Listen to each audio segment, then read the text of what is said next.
बागेश्वर धाम यांनी असं एक वक्तव्य केलंय की 4 मुलं आपण जन्माला घालावेत, त्यातला एक जो आहे तो संघासाठी आपण समर्पित करावा. या वक्तव्याकडे आपण कसं बघताय? बघा, शेवटी जे काही साधू संत असतात ते त्यांची मतं मांडत असतात आणि मला असं वाटतं की त्याला नीट कॉन्टेक्स्टमध्ये घेतलं पाहिजे.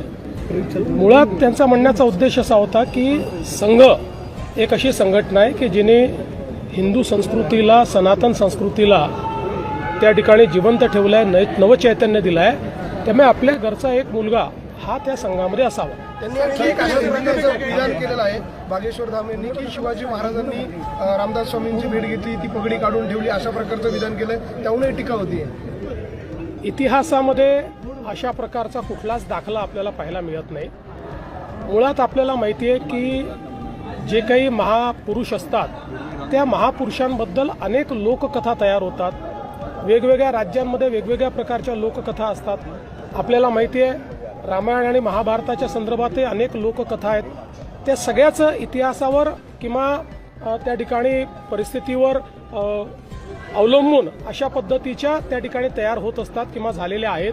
म्हणून मला असं वाटतं की मी याच्यावर एवढंच म्हणेन, जो इतिहास आपण शिकलेलो आहे तशा इतिहासामध्ये किंवा आपल्या इथे जे काही ग्रंथ उपलब्ध आहेत त्याच्यामध्ये अशा प्रकारचा कुठलाही दाखला